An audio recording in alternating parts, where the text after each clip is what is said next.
মোস্তাফিজুর রহমান বিশ্ব ক্রিকেটের নতুন এক তারা।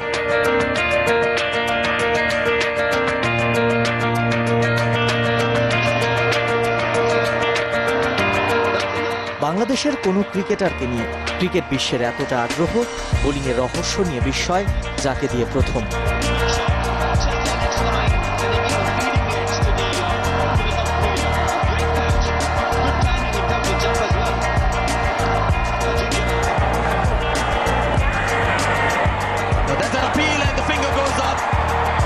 Mustafizur has got his second wicket, a bit of a lucky wicket on that occasion. And he's on a head trick. Just said one, you get two. আবির্ভাবই যার এমন, শাহরুখ খান কিংবা সিধুরা প্রশংসার ফুলঝুরি তো ফোটাবেনি। समय बड़ा तूफान प्रबल, पर्वत भी झुक जाया करते हैं। अक्सर दुनिया के लोग समय में चक्कर खाया करते हैं, पर कुछ मुस्तफिजुर जैसे भी होते हैं जो इतिहास बनाया करते हैं। मुस्तफिजुर ये जो है, ये मैं इससे बहुत इम्प्रेस हो जाता हूँ कि without a break in speed और the hand speed ball slow कैसे हो जाती है।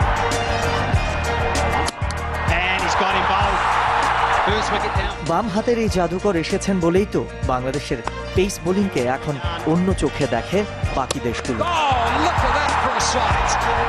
সবচেয়ে বড় কথা কি, আমাদের এখন প্রধানমন্ত্রী, মাননীয় প্রধানমন্ত্রী মুস্তাফিজুর নিয়ে গর্ব করে, এর চেয়ে বড় পাওনা আর কিছু থাকতে পারে না। আমার চোখে এই মুহূর্তে ওয়ার্ল্ডের সব থেকে সেরা বোলার আমি বলবো আমার চোখে, হয়তোবা ইকুয়ালি মিচেল স্টার্ক এবং মুস্তাফিজ, বাট আমি মনে করি ইভেন ওয়ানডে ভার্সন এবং টি-20 ভার্সনে মিচেল স্টার্ক থেকে মুস্তাফিজ আরও বেশি ইফেক্টিভ। সাধারণ একটা মানুষ ছিলাম, এখন আস্তে আস্তে খেলার পরে এখন সবাই চেনে, সবাই ভালো জানে। এখন যে সামনে যে খেলাগুলো খেলছি, উপরাল্লাহ ভালো সময় দিছে, ওভারঅল এই জন্য মানুষ ভালো চেনে। যখন আন্ডার-19 খেলতো তখন আসলে আমাদের ভিতরে সবসময় ডিসকাস করা হতো যে আসলে আমাদের আন্ডার-19 থেকে কে উপরে খেলতে পারে খুব তাড়াতাড়ি, তখন ওর নামটাই বেশি আসতো।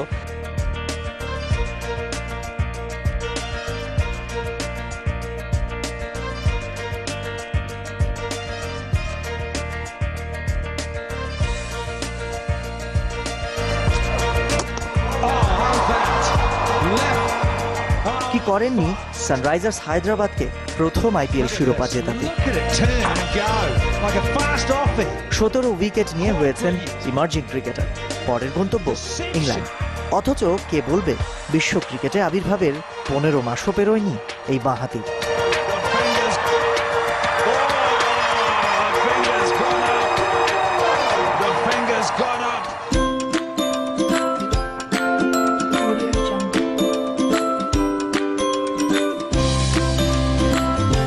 বিমানবন্দরে মোস্তাফিজকে বরণে রীতিমতো হুড়োহুড়ি, কাটার মাস্টার থেকে জাতীয় বীর। তবে কি বাংলাদেশের মুস্তাফিজের ক্যারিয়ারকে অন্যরকম পূর্ণতা দিল আইপিএল?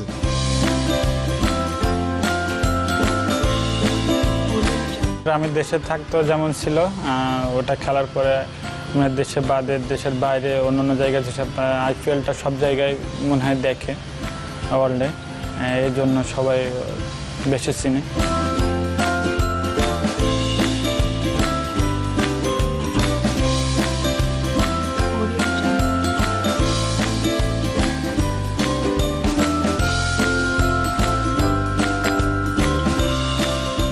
ক্রিকেটের বাইরে ইট পাথরের এই ঢাকা কমই টানে মুস্তাফিজকে।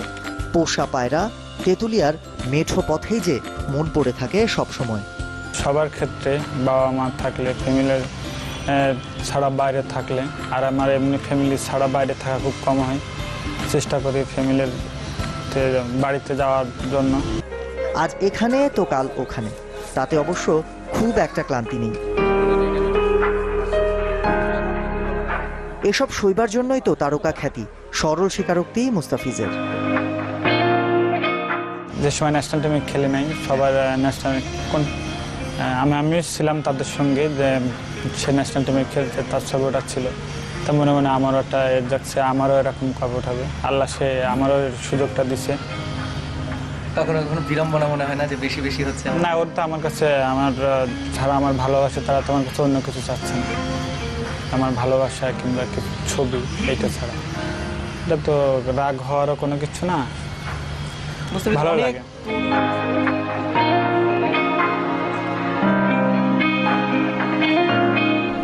আসলে যখন বাসায় আসছে তখন তো বাসায় জনগণের মানে আনন্দের ঢল লেগে যায় একেবারে। সবাই তাকে ভালোবাসে, দূর দূরান্ত থেকে, খুলনা, যশোর, এমনকি পার্শ্ববর্তী যত জেলা আছে সবাই তাকে দেখতে আসে, তার সাথে ছবি তোলার জন্য মিট করতে আসে।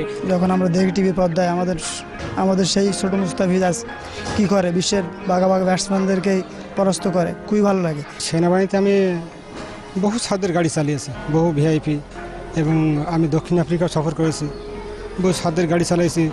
কিন্তু আমি সেই সমস্ত গাড়ি চালিয়ে যেটুকু আনন্দিত, যেটুকু খুশি না হয়েছি, এখন ক্রিকেটার মুস্তাফিজের গাড়ি চালিয়ে আমি যে আনন্দ, যে খুশি, এখন পুরো দেশবাসী এক নামে আমাকে চেনে যে মুস্তাফিজের ড্রাইভার হোক, তারপরেও কিন্তু আমার কাছে খুব ভালো লাগে। যখন আমি এয়ারপোর্ট তাকে আনতে যাই, সবাই মানে বিভিন্ন সাংবাদিক, বিভিন্ন ডিজি, এসআই, গোয়েন্দা লোক আমার কাছে আগে জিজ্ঞেস করে, ভাই কখন আসতেছে, কি আসতেছে। তখন আমার মনটা মনে হয় যে কি যে গর্ব, খুব ভালো লাগে।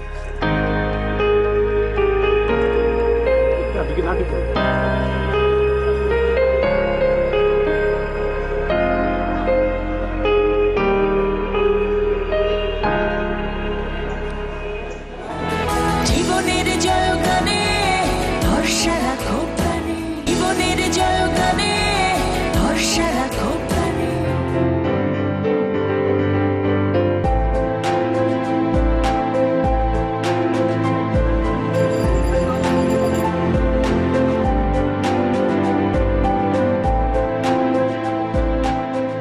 তেঁতুলিয়াবাসীর কাছে জাতীয় দলের ক্রিকেটার ছিল স্বপ্নের মতো, কিন্তু মোস্তাফিজের কারণে 11 টাইগারের একজন এখন নিজেদের ছেলে। বোলার হিসেবে নিজেকে যত উচ্চতায় নিয়ে যান, এখানকার সবার কাছে এই স্কুল মাঠে খেলে বেড়ে ওঠা মোস্তাফিজ আগের মতোই। আমি বাড়িতে গেলে আমি ছোটো ছেলেমেয়েরা খুব পছন্দ করি, আমার ছাড়া যারা ছোট তাদের বেশি পছন্দ করি। বাড়িতে থাকলে ফোন দিয়ে শুনি এই স্কুল ছুটি দিচ্ছে কিনা, তাহলে সেই স্কুলে চলে যেয়ে খেলি, পিস ক্লাসরা খুশি হয়।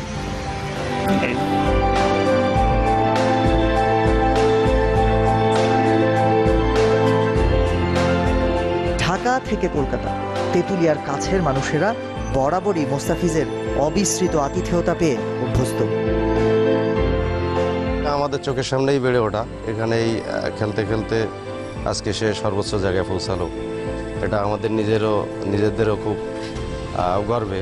এলাকার বা গ্রামের ছোট ভাইয়ের খেলা, এটা নিজের চোখে, এটা স্টেডিয়ামে বসে দেখবো, এই উপভোগটা করতেই নিজেই কলকাতা ইডেনে চলে গেলাম। মনে করছিলাম যে মোস্তাফিজ আমাদের এলাকার ছেলে, আমাদের বাংলাদেশে মনে হয় ওর ফ্যান অনেক বেশি, কিন্তু ইন্ডিয়াতে যে কলকাতায় যে দেখি যে আমাদের থেকে কলকাতায় ওর ফ্যান অনেক বেশি। মোস্তাফিজ যখন মানে গ্যালারির সাইডে যখন বেশি আসছে, তখন মোস্তাফিজ শুধু গ্যালারিতে মোস্তাফিজ করে পাগল হয়ে গেছে। হোটেলের লবিতে ওর সাথে বা আরও অনেক ক্রিকেটার যাদের সাথে আমাদের আগে কখনো এইভাবে হয় নাই, মোস্তাফিজের কারণে সেসব ক্রিকেটারের সাথেও খুব ভালো কথা বলার সুযোগ হয়েছে বা ছবি তোলার সুযোগ হয়েছে। সেভাবেই আসলে আমাদের এখানে চিন্তা করারই মতো না যে আমাদের এখানকার একটা ছেলে, আমাদের ছোট ভাই একটা জাতীয় টিমে খেলা করবে, শুধু জাতীয় টিম ছাড়িয়ে বিশ্বকে জয় করার মতন একটা পর্যায়ে চলে গেছে সে। তার ভালোটা দেখলে পুরাতন কথাটা বেশি মনে পড়ে। সে যখন আমাদের আন্ডার 16, 14 যখন খেলতো, সেই স্মৃতিগুলো অনেক সময় ভেসে ওঠে। তার সাথে এই এখনকার দিনে যেভাবে যে খেলতেছে, আমরা গর্বিত। যে গাইডলাইনটা ছোটোবেলা দিয়েছি এখনও আমরা দেই, এবং সে এখনও ওইভাবেই নেওয়ার চেষ্টা করে। ওর জন্য যেটুকু মানে নেওয়ার দরকার সেটা নেয়, এবং রেসপেক্টের সাথেই সেগুলো নেয় আমাদের কাছে। সে যেখানেই থাকুক, যে ব্র্যান্ডে থাকুক, তার সাথে আমাদের সবসময় এখন হয়তো যোগাযোগ হয় না পরিস্থিতির কারণে, কিন্তু যোগাযোগ সবসময় হয়।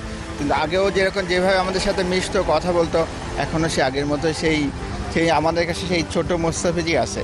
সৌম্য এবং মোস্তাফিজ দলে শুধু আমার একাডেমি না, সুন্দরবন একাডেমি না, সাতক্ষীরা সমস্ত একাডেমিগুলো এখন কিন্তু সৌম্য মোস্তাফিজের জন্য এখন কিন্তু প্রচুর, মানে এই যে এখন যে গার্জিয়ানরা সাতক্ষীরার মতন একটা জায়গায় যে এরকম উদ্বুদ্ধ করে যে ছেলেদেরকে নিয়ে ভর্তি করা। এই অল্প কিছুদিনের মধ্যে আমার এখানে স্টুডেন্ট 400 মতো ঈদের আনন্দটা সেই দিন হইলো, যেদিন বাড়ি এসতো ওই দিনকে আর সেই ঈদের আনন্দ হইলো। ঈদ তো ওইভাবে বাড়িতে করা হয় নাই, স্টার হওয়ার পরে তো ঈদ ভালোভাবে কাটানো হয় নাই বাড়িতে। এইবারই মনে হয় আল্লাহ যদি দেয় সময় তাহলে কাটাবো, আশা আছে। এখন বাদ বাকি ফেলার ইচ্ছা। আমি যে কোনো জিনিস চয়েসের দিক থেকে আমি একটু দুর্বল, এমনি টাকা দিয়ে দেয়, নিজের থেকে কিনে দেয় না। টাকা দিয়ে দেন, নিজের থেকে কিনে দেন? না, আমার চয়েস নাই তো এই জন্য। হ্যাঁ হ্যাঁ, সবাই টাকা দিচ্ছে। ওরা আমার জন্য অনেক দামি শাড়ি টাড়ি কিনে দিচ্ছে শুনলাম, দেখলাম সেদিন যে অনেক 20-22 হাজার টাকা দামের শাড়ি টাড়ি নিয়ে দিচ্ছে, কয়েকটা দেখলাম। বাচ্চা কাচ্চারা যখন ওইসব নিয়ে আসে তখন মা বাবা মনটা তো আসলে ভালো লাগে। এটা মোস্তাফিজ, ঈদের দিনটা আসলে আপনি কিভাবে কাটান? সিম্পল। কিভাবে? ঈদের নামাজ শেষ বাড়িতে আসি, বুঝি মন চাইলে একটু ঘুরলাম, ঘোরাও হয় না। ফ্রেন্ডগুলো আমি যে এখন বাড়িতে গেলেও সময় দিতে পারি না, ফ্রেন্ডের সঙ্গে আড্ডা দিতে গেলে বাড়িতে অনেকে আসে অনেক দূর থেকে, এজন্য বাইরেও ঘোরা হয় না, বাড়িতে থাকার চেষ্টা করি। মাঝে মধ্যে ফ্রেন্ড একটু রাগ করে, পরে বুঝাই বললে আবার ঠিক হয়। আপনি যখন বাড়িতে থাকেন সাধারণত সেখানে বাবা মা কিংবা পরিবারের সঙ্গটা কিভাবে উপভোগ করেন? বেশি থাকে ঠিকই, তবে রাত 12টার পরে ছাড়া সময় দেওয়া হয় না বাবা মার সাথে। 12টার আগ পর্যন্ত লোকজন থাকে বাড়িতে। সব সময়ের জন্য তো বাবা মাই আমি অনেকদিন পরে পাইলে তো খুশি হওয়ারই কথা। বাবা মাই তো, অন্য কেউ না। ছোটো মানুষ হিসেবে আছে, ছোটোবেলায় যেমন ছিলাম এখন ওই রকমই আছে।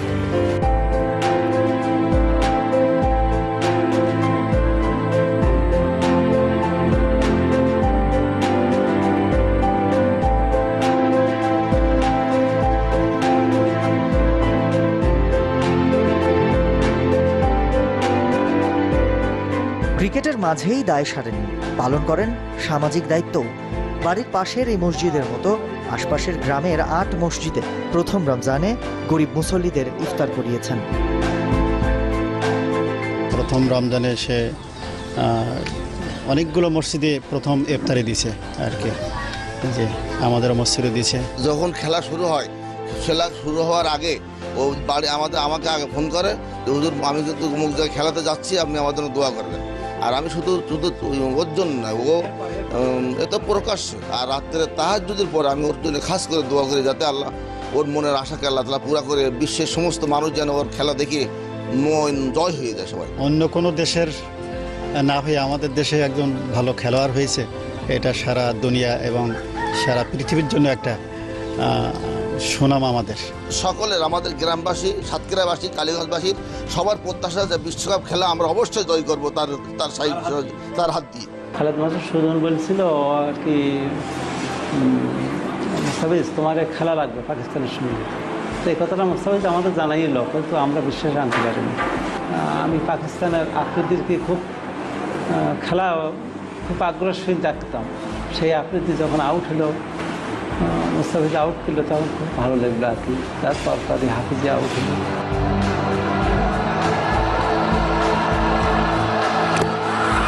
Looks close, looks good, yes! That foot was right in front of the stump that's been given. An allowed check, terrific delivery from the youngster. A dream start indeed for the young Mustafizur.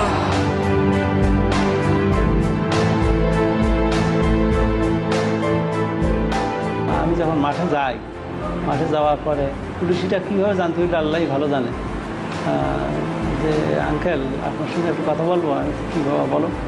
তো বললো যে আপনি কি মুস্তাফিজের আব্বা? আর কি মনে হয় এরকম। এই বলার পরে ওনারা আমার 5-7 জন আমারে নিয়ে যখন মাঠে যায়, তখনই একটা সাড়া পড়ে যায় মাঠে আর কি। সবাই, অনেক সাংবাদিকও এসে গেল।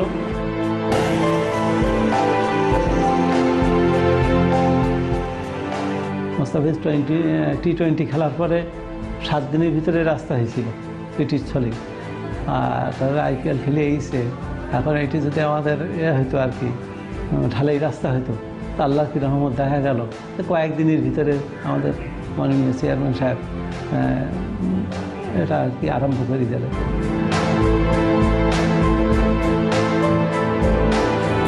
জীবনের জয়গানে ভরসা রাখো প্রাণের জয়গানে ভরসা রাখো প্রাণে।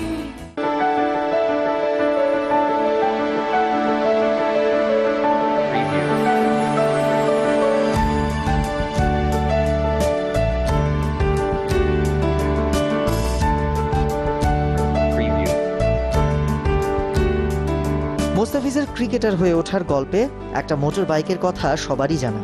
চালকের আসনে বড় ভাই মুখলেসুর রহমান তেমনই আছেন, তবে সারথি বদলেছে। যে লক্ষ্যে তেঁতুলিয়া থেকে সাতক্ষীরা রেখে এসেছিলেন সেই ছোট ভাই মোস্তাফিজ এখন শেরে বাংলায়, সেখান থেকে পুরো দুনিয়ায়। আমার এলাকার খেলা খেলতাম, খেলতে খেলতে সাতক্ষীরা থেকে যারা খেলতে যাইতো, যে ঢাকার লিগটি খেলে, প্রিমিয়ার লিগ, ফার্স্ট ডিভিশন যারা খেলে, ওইটা ওরা একদিন বললো, আমি সেই ম্যাচটা খেললাম 5 স্টারে, পরে বললো তোর ভাইয়া তো ভালো বোলিং করে। আমি ওদের বলি যে আমার ছোটো ভাইটা লেফটি ভালো বোলিং করে। ঠিক আছে, তাহলে গণমুখে আমি তো গণমুখে নেটে কি প্র্যাকটিস করানো যাবে? তো হ্যাঁ যাবে, তাহলে ওইখানে একটু নিয়ে আয়। আর আমি তার 2 দিন পরে গেছি, ফার্স্ট ওভারে দিয়ে নতুন বলে বোলিং করলে, করানোর পরে বলতেছে এর দিয়ে কিছু হবে, তো এর পিছনে সময় নষ্ট করে, কষ্ট করলেও এর হচ্ছে ভালো প্লেয়ার হবে।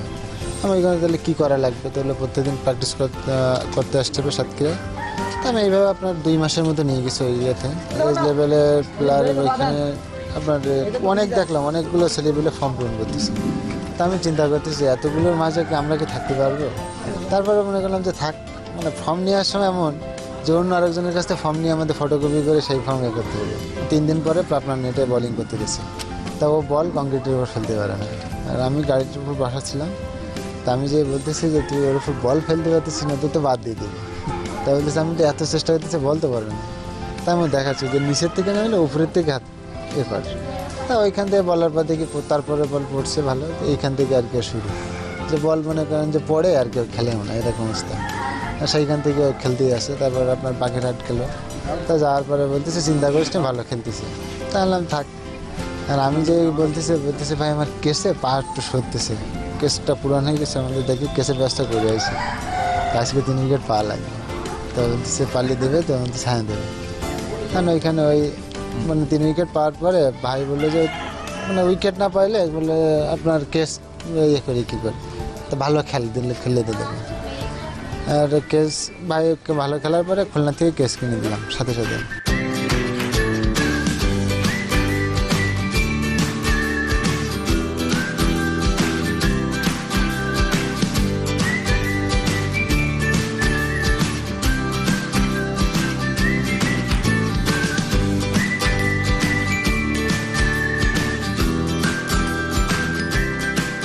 খেলাধুলোকে ছোটোবেলার থেকে অনেক ভালোবাসি।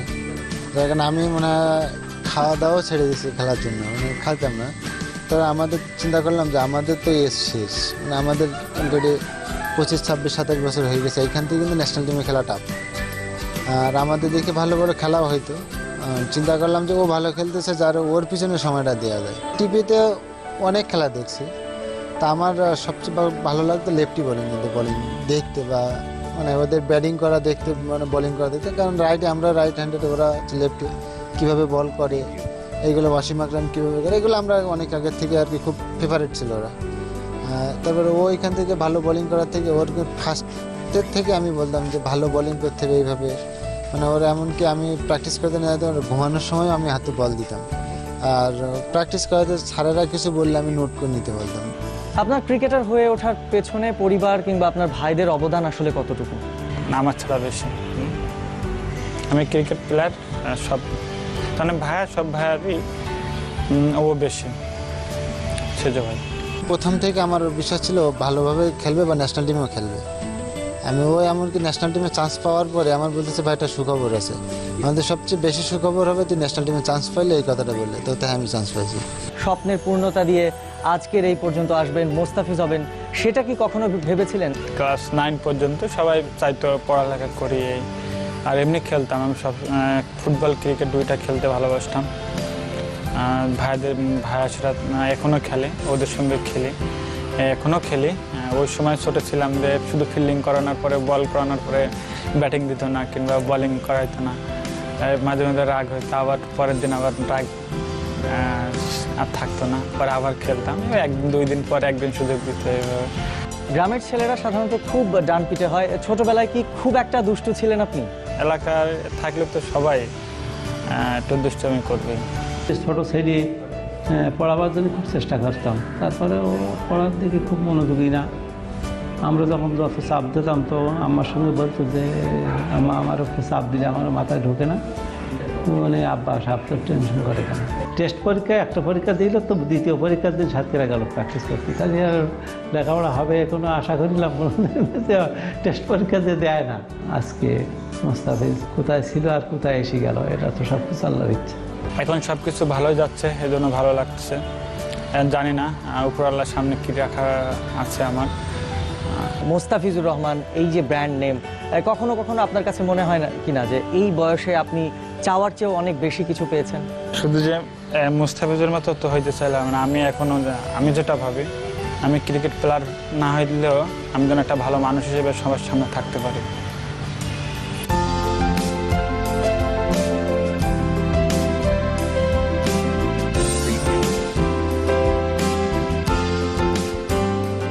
আমি অন্যদের মতো আমি অত ঘুরতে ভালোবাসি না।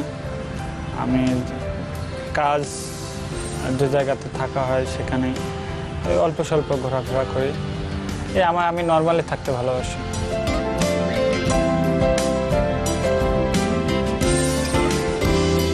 জীবনের জয়গানে ভরসা রাখো প্রাণে, জয়গানে ভরসা রাখো প্রাণে।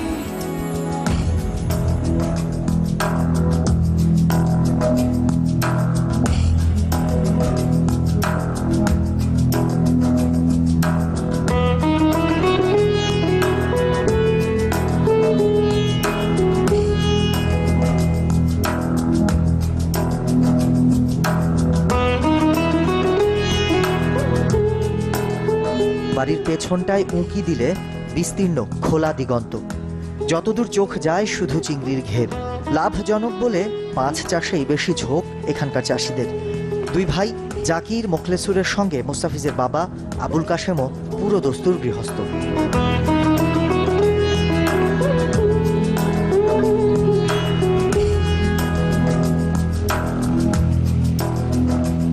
সব মিলে 130 বিঘা জায়গা জুড়ে মাছের চাষ। কে জানে, ক্রিকেটার না হলে হয়তো এখানকার 8-10টা ছেলের মতো এই পানিতেই জীবন কাটত মোস্তাফিজের।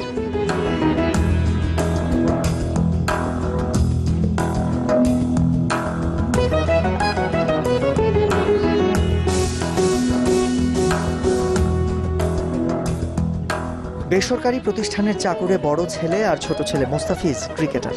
মাঝের দুই ছেলেও নিজেদের পশ্চাৎপদতাকে জয় করেছেন পরিশ্রমের জোরে। দিন শেষে তৃপ্ত এক বাবা আবুল কাশেম।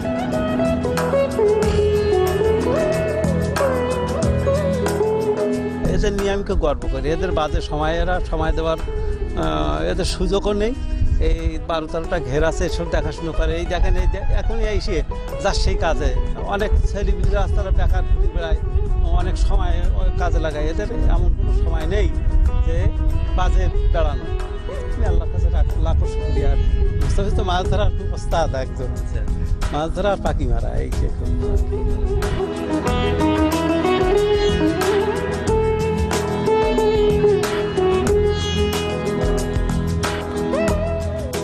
ছোট ভাইয়ের অবস্থান বদলেছে, তারপরও শেকড়কে উপেক্ষা করতে পারেননি আত্মপরিচয়ে গর্বিত মোখলেসুর রহমান।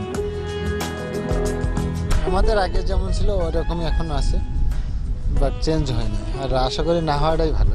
মানে অনেকেই বলে যে মানুষের টাকা হলে চেঞ্জ হয়ে যায়, আমরা চাই না যে আমরা চেঞ্জ হতে, আমরা যেমন ছিলাম এরকম থাকছি। আমরা আপনার টোটালি 130 বিঘার মতো ঘের আছে, মানে এরকম 10 একরের মতো।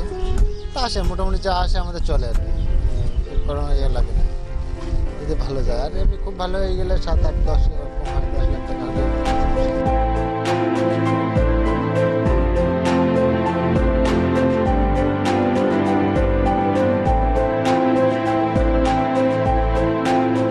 মিরপুরের আধুনিক ক্রিকেটীয় সরঞ্জাম এখন মোস্তাফিজকে ঘিরে রাখে সবসময়। তবে বিকেএসপি দূর পেশাদার ক্রিকেটার যে হবেন সে নিশ্চয়তাই কি ছিল? তেঁতুলিয়ার যে মাঠে খেলে বেড়ে ওঠা, বছরে তার অর্ধেকটাই ডুবে থাকে পানির নিচে। পৌষ মাসের সময় ধান কাটা হয়ে যায়, ধান কাটার পরে ধান ওঠানোর পরে সেখানে পিচ করা হয়। ওই ফুটবলেরও বলেন, ওইটা ক্রিকেট, আবার ভলিবল দিয়ে সব দিয়ে শুরু। ঘরের আঙিনায় মোস্তাফিজদের 4 ভাইয়ের আধিপত্য এতটাই বেশিরভাগ সময়ই এখানে খেলতে আসা শহুরে ক্রিকেটাররা থাকতেন পরাজিতদের তালিকায়। এখানে মনে করেন আমাদের সাথে সহজে কোনো টিম এসে আমাদের হারাতে পারে। সবাই এখানে ভালো খেলে, আমাদের স্থানীয় যারা আছে সিনেমি বাইরে যেই পারুক না পারুক এই মাঠে সবাই। আমাদের এখানে বেশিরভাগ 200 টাকা বা একটা দুটা 5 স্টার বল দিয়ে খেলা হয়। এক পার্টি 2 দিন হারলে তো পরের দিন আসতেই চায় না। একসাথে পড়তাম, একসাথে খেলাধুলা করতাম। তো সুপার 6 খেলা ছিল 4 দলীয়, অর্থাৎ 14 নিচে বয়সে। তো 2008 সালে খেলাই ছিল। এবার মুস্তাফিজের দল আর আমার দল ফাইনালে উঠেছিল। এবার আমি ছিলাম ব্যাটে, মুস্তাফিজ বলে ছিল। এবার প্রথম বলে মুস্তাফিজের বলে ছক্কা মারিছি, দ্বিতীয় বলে অফ লাইনের বাইরে দিয়ে বল যাচ্ছে। আমি মনে করতেছি মনে হয় বলটা বাইরে দিয়ে চলে যাবে। আমি ব্যাট ইস্যু করেছি, বলটা আমার এখানে লেগে আমি অজ্ঞান হয়ে গেছি। 2008 সালের ঘটনা, এত সুইং করতো বল। আসলে খেলাধুলো নিয়ে প্রিয় ছিল সবচেয়ে, সবসময় খেলা করতো। আর খেলাটাই ওর স্বপ্ন ছিল মূলত, পড়ালেখাটা অতটা ছিল না। সাতক্ষীরা অঞ্চলটা সুন্দরবনের জন্য বিখ্যাত ছিল এক পর্যায়ে, এইটাকে আমরা চিনতাম আর কি, এইভাবে আমরা চিনতো বাইরে। আর এখন মুস্তাফিজুর হয়ে আমাদেরকে এই সাতক্ষীরা অঞ্চলকে বেশি গর্বের হিসেবে লোক সবার চোখে আর ধরা দিয়েছে সমস্ত বিশ্ব। যারা স্টুডেন্ট আছে খেলার প্রতি অতিরিক্ত আগ্রহ, এবং তারা রাস্তায় পিচ তৈরি করে খেলা করে। মসজিদের সামনে ছোট মাঠ আছে, সেখানে খেলাধুলো করে।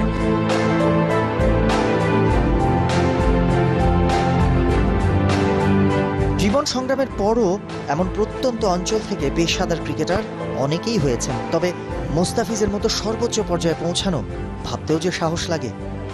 সাতক্ষীরা তো ওই সময় ওরকম সাতক্ষীরায় খেলা হয় না, ডিস্ট্রিক্ট পর্যায়ে। তো আমাদের ডিস্ট্রিক্টে খেলা হতো না।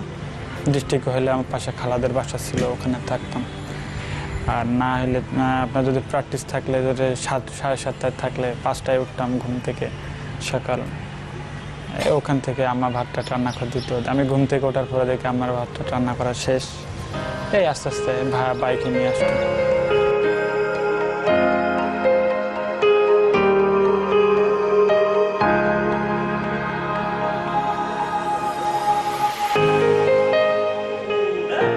সাতক্ষীরা, তেঁতুলিয়া এসবের বাইরেও মোস্তাফিজের আছে অন্য এক জগৎ।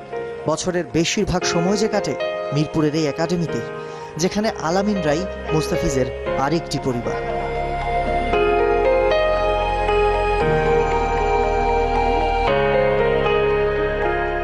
হোম অফ ক্রিকেটে কত তারকার সমারোহ, কখন যে ছাপিয়ে গেছেন বাকিদের টের কি পান নিজে? আমি ওইটা ভাবি না, ওরকম আমি খেয়ালও করি না। কি বলবো, এটা বোঝাইতে পারছি না। যখন ফার্স্ট দেখি ওকে 2011 সালে আন্ডার 16-এ খুলনা ডিভিশনে আসে, তখন আমি ক্যাপ্টেন্সি করছিলাম। তখন ওই রকম ভালো করতো না, কিন্তু বাট ওর একটা জিনিস খুব ভালো ছিল, ও অনেক জোরে বল করতো, থ্রেট করতো, আর ওর অ্যাকুরেসি খুব ভালো ছিল। বাট দেন তারপরে যখন আমি আন্ডার 17 টিমে ন্যাশনাল টিমে চলে আসি, তখন ওর সাথে প্রায় 3-4 মাস কোনো যোগাযোগ ছিল না। তারপরে ও হঠাৎ করে শুনি যে ও পেজার হ্যান্ডে ডাক পেয়েছে, এবং ওই পেজার হ্যান্ড থেকে ও খুব ভালো ইমপ্রুভ করছে। এবং ওখান থেকে পরে আন্ডার 19 টিমে একসাথে আবার দেখা হয়। তখন 2013 সালে ফার্স্ট আমাদের শ্রীলঙ্কার সাথে একসাথে ডেবু হয় আন্ডার 19 মিরপুর মাঠে। তারপর সিরিজ থেকে আমি ক্যাপ্টেন্সি করেছি কন্টিনিউ, এবং ওয়ার্ল্ড কাপেও ইভেন্টে ও আমার আন্ডার খেলেছে। আমার কাছে যে জিনিসটা ওর কাছে সবচেয়ে ভালো লাগতো, যে ও আসলে কোন ব্যাটসম্যান, এইসব জিনিস ও ওইভাবে নিজের ভিতরে প্রেশার নিত না। ও একটা জিনিস সবসময় নিজে চিন্তা করতো যে আমি কি পারি, এবং আমি যেটা পারি আমি বেস্টটাই করব, এবং যত বড় ব্যাটসম্যানই খেলুক না কেন আমি ভালো বোলিং করব, এবং ওর সাথে চ্যালেঞ্জ নিত। সতীর্থ মেহেদী হাসান মিরাজের কথা মানলে আগের মতোই আছে মোস্তাফিজের বন্ধুত্বের সারল্য। বন্ধু হিসাবে ও খুব ভালো, এবং আরও একটা যে জিনিসটা যে ও অনেক ফ্রিলি এবং সবার সাথে হেল্পফুল। আর আরেকটা জিনিস যে ও সবসময় অনেক মজা করে, দুষ্টামি করে।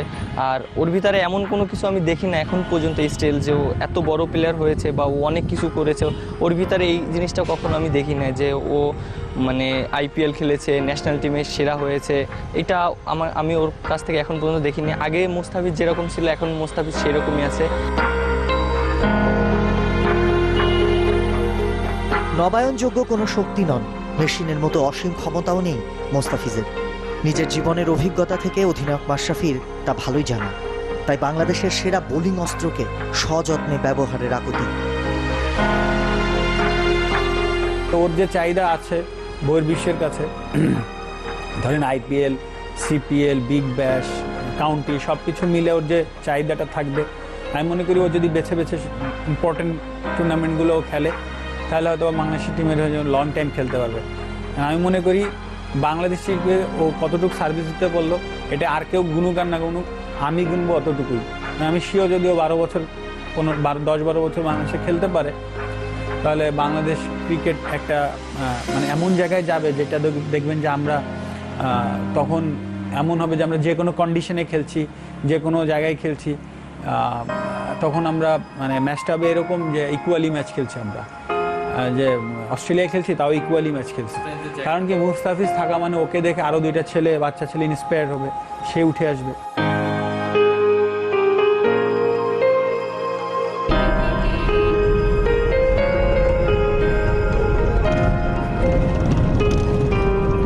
গাড়ি চলে, রাস্তা পুরোয় খালি চোখে মসৃণ।